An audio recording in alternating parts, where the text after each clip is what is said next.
Hey everyone, I am so excited to be here with you guys. It's been ages since I've done a broadcast, but I for those of you who've been watching our posts in the last week, we've been really talking a lot about the art of listening. And I've worked with people who have had hearing impairment challenges, and I've always observed that they have just these really unique ways of listening that I wouldn't have necessarily thought of because I get to rely solely on my hearing. And so I had this thought that the hearing world is missing something that the hearing impaired actually get to pick up because they listen in a very different way.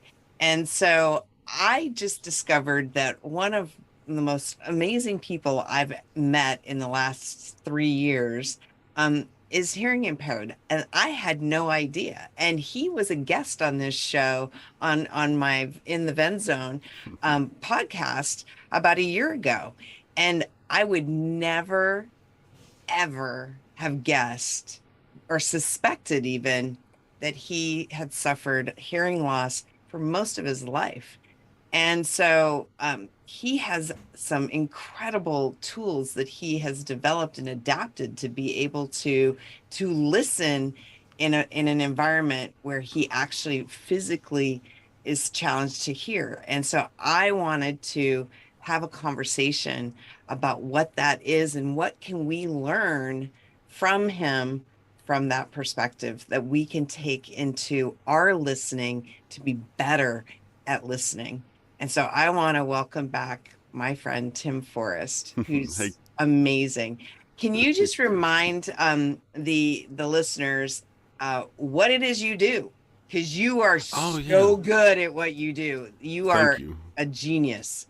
thank Amazing. you, thank you. So, I just a real quick. I began loading food trucks in school, and was just doing that to just make it and finish out college and university, and then I ended up, 35. It's 35 years later. I'm still in the food industry. So that took me.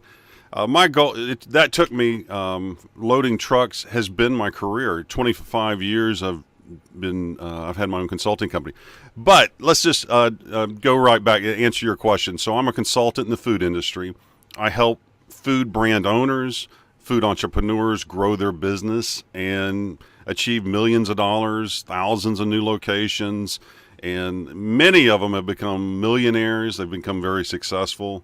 And just what I've done is I just take my systems and processes, and I can meet someone that's selling food on a little table in a farmer's market, and we take my processes and work with them, and we can grow their business. One of those people, they've done 66 million. Met them in a farmer's market. They're doing 66 million. They've done 66 million dollars worth of product today. Oh my gosh, that's incredible. See, I If told you guys he was a genius. Yeah, that yeah, I is mean, amazing. I mean, I appreciate you saying that. I think it's the processes and systems and what I've learned over the 35 years and all the businesses I've worked with, all the systems I've worked with. I can take another one. I can tell you another one. Dano, we started just a couple of years ago as a bartender, and he had an idea for a product. So he's done $10 million in sales with his spice.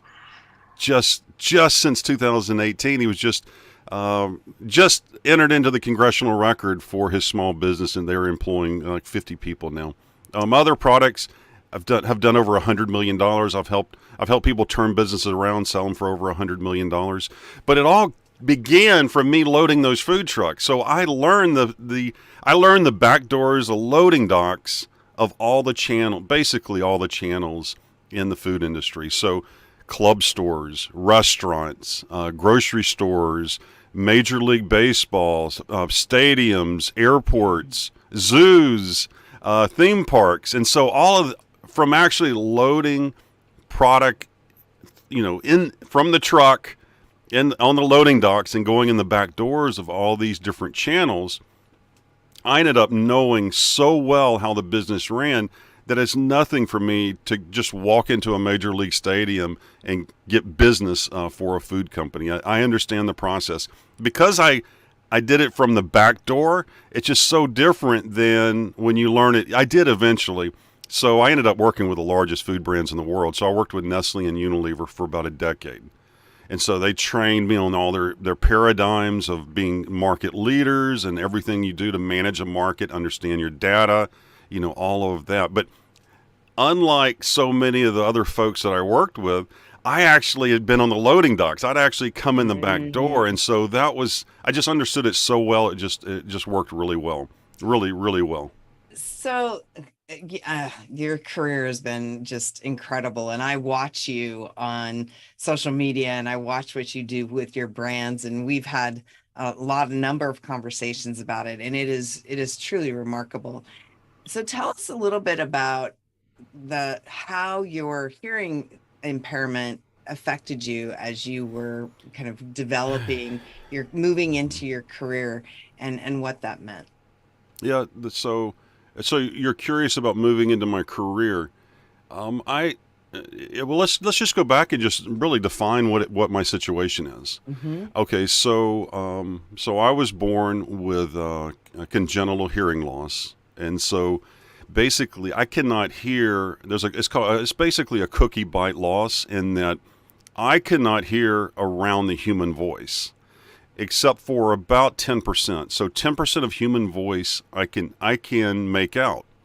And what's happened is, and this is I've learned this over time, is my brain has figured out how to attempts to fill in the spaces of what I'm missing, and I'm able to concentrate, and I don't even really know that I'm doing it, but I'm able to concentrate, and I end up being able to make out what the conversation is usually with concentration. And so I really didn't but we did not understand this as a child when I was a child, and so I couldn't speak because I couldn't hear, and also I had some learning disabilities from that as well. So it because we're going back, it's over 50 years ago. We're going back so far. They didn't really understand at the time, and so I was fortunate in that my parents were able to get me in the Atlanta Speech School for 3 years, and so they worked, and that worked well enough so that I could learn to talk and learn to speak. But we never really fully understood the hearing loss, how it impacted and was a part and played into all this. There were a lot of other things. So I wanted to do everything possible I could to forget that I ever went to the Atlanta Speech School. I buried it. I didn't want to think about that I had any issues. I wanted to be totally normal. I wanted to be just like the other kids. I didn't want to, have to go on the bus across town and go to the special school. And I did everything I could to forget it, to bury it. And I actually forgot about it for many, many years until later in college. I started looking around thinking about my family, and, I was about to graduate, and just thinking, wow, how did all this happen? And I knew it, and I realized it was the Atlanta Speech School and dealing with those issues. And so that was, that's the situation that I was faced. But I really didn't, I never really thought I had a hearing impairment because I just buried it. I ran away from it. And I never really, I did not understand the level that I had. So we got married, Tracy and I got married in college. And so easily every year, if not monthly, she's like, Tim, you need a hearing aid. You need a hearing aid. I do not need a hearing aid. I told her, no, I do not. I do not. And I was just not going to admit that I needed that. And so finally, I mean, just this year, I ended up going into 3 audiologists and going through the process. So I have hearing aids now, which has been incredible and so exciting. But to answer your question, now to get to your question, so I didn't realize. I just thought this just the way I worked, just the way I operated, as far as how I worked in how I worked in business, how I worked in sales calls, how I worked with food buyers. And so it's real simple. I had to take notes. And so the first thing that I did, I discovered in college, I could remember anything that I took notes to. I couldn't understand anything. I couldn't remember anything if I didn't take notes. So for some reason, I didn't know it had anything to do with my hearing. I would just take notes. So I'm a copious note taker. And Mm, so what happened, all the buyers, all the meetings I went to, everyone I would meet with in business. So I've been in business, I've been in business for 25 years. I've been in the food industry for almost 40 years, but I'm a copious note taker. I just fill up notebooks with notes. And I don't even need, once I take the notes, generally I don't need to refer back to them for some reason. I can just, I remember the meetings. I remember all the meetings. mhm. I can remember the first $1 million. This was right after I graduated school, and this became the first $1 million account of mine. It became the largest of the division I was working in. It became the largest client of that division, and I can remember I'd worked on these notebooks for a long, long time. I worked on these notebooks for like 4 days of work for this presentation, and then I got in there, and my buyer looked at him and said, "Tim, I'm not going to read this book." And I may have told you about this in our negotiation. And he slung it across the desk at me. He said, "I'm not reading. We're not going to read this book." He said, "Get out your your notepad. Take notes here, and we're going to do these four things and take down the notes." And I wrote down the four things we were going to do. I took down the notes, said yes sir, and went to work and came back. It took a period of time, but I took care of the four things he wanted taken care of. He bought over $1 million that first year. He's bought many. I mean, it ended up became a major account over time. So, but that is the number one. Is I Mhm. have to take notes. The number two thing, and we talked about this before, is that I cannot, because of my dependency on active listening, and really I have to almost force myself to listen in order to comprehend. I cannot. I don't get into. It's difficult for me to get into any kind of a confrontation or any kind of an emotional situation when I'm listening, and so I have to stay calm and I have to keep the situation calm. But I've always thought I'm not a good salesperson because of that, because I can't emotionally take the buyer somewhere. But I think it's ended up helping me though, really, with the professional buyers I deal with, and so. All the sales tricks, sales books of the when I was coming up, um, I didn't use those. I couldn't use Mm. those type of methods, and so I just became a consultative salesperson. So everything I did was attempting to bring value, and also it was laid out and planned ahead of time. I knew exactly what I wanted to do and go in. And if something came up in the meeting, I'd have to leave the meeting to really respond to it. I wasn't that quick. I am not. Prior to the hearing aids, it was very difficult for me to be quick on my feet, and I equated that with it was something to do with my thinking or my brain. Like I Mhm. wasn't fast enough. I wasn't smart enough to think on my feet. It never occurred to me that my hearing impairment was part of the issue. And so I'm sitting there like trying to listen, trying to hear the words, and trying to make out the words and fill in the blanks. And I naturally do that. And I'm losing that ability now with the hearing aids, but I naturally will fill in the words. And so if I get in an argument or get into emotional, it just doesn't work.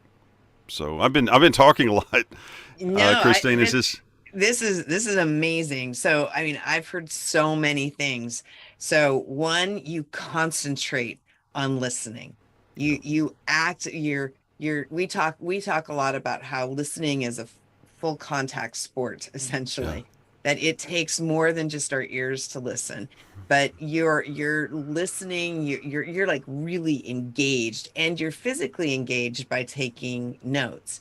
yeah, I love that you manage how you react emotionally by staying calm in situations so that your counterparts also can stay calm and they're not getting overly emotional about yeah. something. I love that you naturally had to take anything and evaluate it after a meeting, right? And come back to it. And so often what I find as a hearing with having my hearing is that I'll have a tendency to react in the meeting, and that doesn't always serve me well.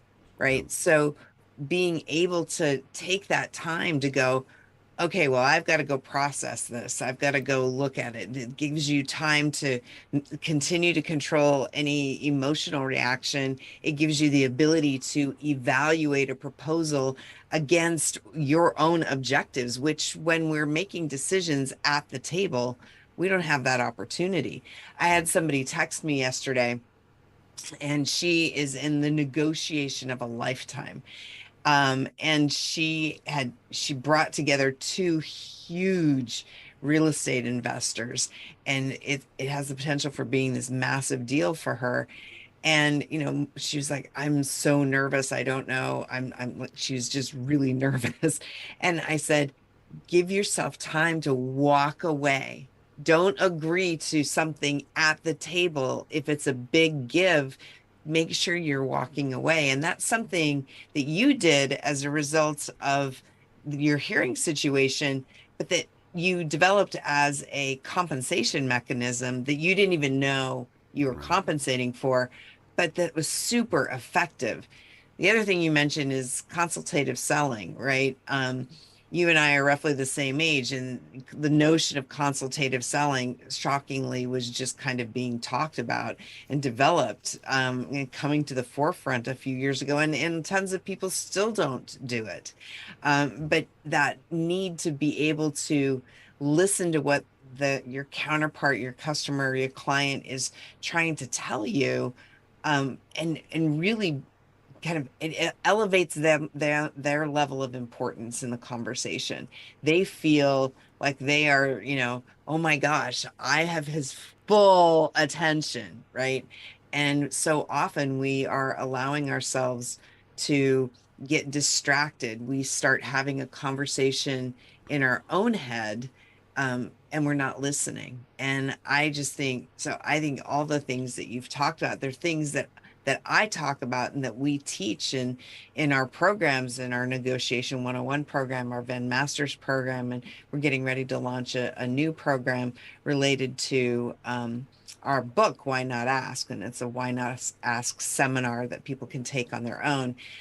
And we're dropping the audio version of the book, and we're going to release that program at the same time with the audio book. And I think that what you are doing, which you've done naturally as a way of compensating, because you're like, I do not have this. This is not. I'm not going to let this hearing loss impact me. I don't have a hearing loss. You were really fighting, and we've talked before about how you fought. You actually, and I used to feel this way for different reasons. A bit of a chip on your shoulder to say, to heck with this. I don't care. I'm just gonna, and you've built this incredible successful practice, um, you know, by compensating and figuring out tools and mechanisms that give you the ability to hear more intently, to hear more intently, with more intent and with more intensity. Yeah. Um, and as we were talking yesterday, because we had a beautiful conversation yesterday, and it was like, I hope now that you have the hearing aids that you don't lose some of that, because I think that it's so valuable and so intricate to, or integral to, what you do and how you've built your success, that my reaction last night as I was kind of going over our conversation was, I hope he doesn't lose some of those things. Yeah, And I was worried about that at the time. I think it's only going to be a plus. I'm just seeing it might. I am going to lose some of the ability as far as decoding language without the hearing aids, but Mhm. the upside is so much greater, so much Mm. bigger. The other thing, just talking with you, I'm just remembering. So early on, when I was a kid, I think of myself as when I was a kid, I was negotiating with Walmart on a massive commodity, and so it was a very aggressive negotiation, very aggressive. It was, and I was a kid, and I don't. I'm because of the hearing issue, everything that we're talking about. I'm realizing right now that that's the reason I behaved the way I did during the presentation, not presentation, during the negotiation with Walmart. The buyer at Walmart took my business card, wadded it up in his hands in a little ball, and took it and threw it right in my face and hit me in the face with it. And so I'm like, okay, so I mean, so what? I mean, what does that mean? And so I didn't let it phase me. I didn't do anything. And number one, I did not bow into his demands. He was furious with us because of the position I was taking. And it was wrong for us to go where he wanted us to go. We weren't going to, and it's just not. It wasn't right. And Mhm. I knew exactly what he was doing. But I held my guns, and I don't think I would have ever done that had I not have naturally the I just my system of leaving a meeting before I really take any major action. I just do that so often. When he was trying to manipulate me in such a way to take action in that meeting, that would Right. have been very negative for our company if I had taken the bait, so to speak. The other thing, because of the way I listen, it I think it creates. I'm confident that it creates incredible relationships, positive relationships for me, for the people that I'm able to connect with, and that I can get through, my hearing issues. For instance, so I have an executive, my company board. I have about 12 people on my board. So the average tenure of the people on my board are like 40 years. It's 40 years. There's a couple of people on the board of director on my board for my board of advisors for my company I've known over 50 years. Wow. Exactly. And so I didn't, I think that's part of it. I don't really fully understand it, but I do know it's part of it. One of the things, my roommate in college ended up becoming a deputy director of the FDA. And so, I'm a consultant in the food industry, so unbelievable. How could that have Mhm. happened? Or it just really very fortuitous. We haven't done anything that is. We've reported everything to there's an ethics department within the FDA. They fully know about our relationship, and we had to go to them before he's actually an advisor to my company, but everything's totally above board, and there's not been any kind of. It's been very beneficial, Mhm. very very beneficial to have that relationship and have his advice and guidance and friendship. At the same time, we've not done anything that's in any way negative or would be considered negative. But it's just an incredible. It's just incredible. But the hearing, I know the way I develop relationships and friendships that plays into it. I don't fully understand it though. Well, I mean, I'm just thinking about our relationship, right? And yesterday, like we spent 2 hours on the phone just getting to know each other at a much deeper level, and which is such an honor to be able to do that. And I think that I think, based now that we've known each other for a while, what I see that you do very effectively and more effectively than a lot of people in the hearing universe is you're so patient with people. You let people Yeah. take their time. You let people come to you when they're ready. You meet them part way, but it's you're very comfortable just drawing things out of somebody, and that comes from, and I think it comes in part from how you have learned to listen and the incredible skill of listening that you have Mm-hmm. developed over your lifetime. And I just think that it's a huge benefit and something that the hearing world can learn from, that you have overcome that. You developed all these amazing tools that helped you and have made you just this, have helped grow you into this amazing human being who's Thank done you. some really amazing work. And And I've never understood until our conversation today. I've not understood. I'm friends with Amlin Ganguly in Calcutta, India, and he was he quit. He was an attorney in India, and became very dissatisfied with practicing law there because it really is so unfair. to people that don't have the money to hire an attorney. And so he created Prayasum. And in 2014, I reached out to him, and I ended. I'm an executive. I'm now I'm an executive director of Prayasum, just to let you know. And I've helped Hmm. build schools and done things there. But one of the things that he shared just recently, and I never really understood that. And Amlin he's a Ford Fellow. He's a part of the Rockefeller Foundation. Also, Adobe is one of their supporters. So it's just he's an incredible person. He's an inspiration for me, and is doing incredible work with the children in the slums of Calcutta, India.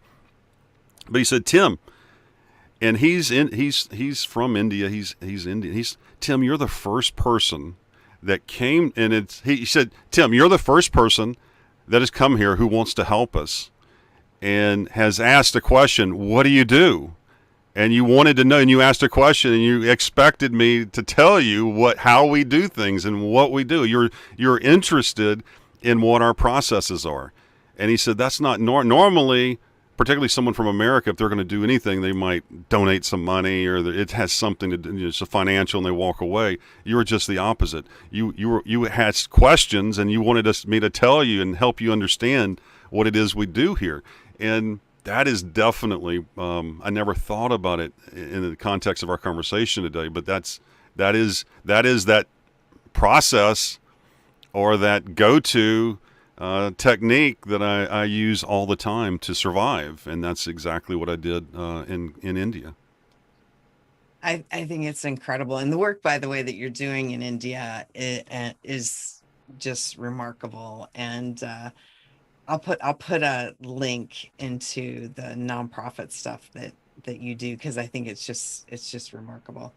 Um, I have loved this conversation, and I hope that everybody who has listened has really listened, to hear the things that Tim shared, and all the tools, the tips that he shared. And I am excited to see where you go next, and excited to help you get wherever you're trying to go, and do what I can to help you do that, because I think what you do is really special, and I think you're a very special person. So thank you so much, Tim, for Thank you, joining Christine. me today to have this conversation. And for everybody, just remember that if you are, if you are blessed enough to have all of your hearing, understand that that's not the case for everybody. Slow down, take time. These are things that are going to help you, whether you can hear or whether you have a hearing impairment. And just know that taking time, slowing down, listening actively, being very focused, being very present in the moment with the people that you're talking to, is going to actually help you immensely in your negotiation. So happy negotiating. And remember, negotiation is a conversation about a relationship, and you cannot win a relationship, but you can get more value out of it. Thanks very much. Thanks, Tim. Thank you, And Christine. everybody have a great day.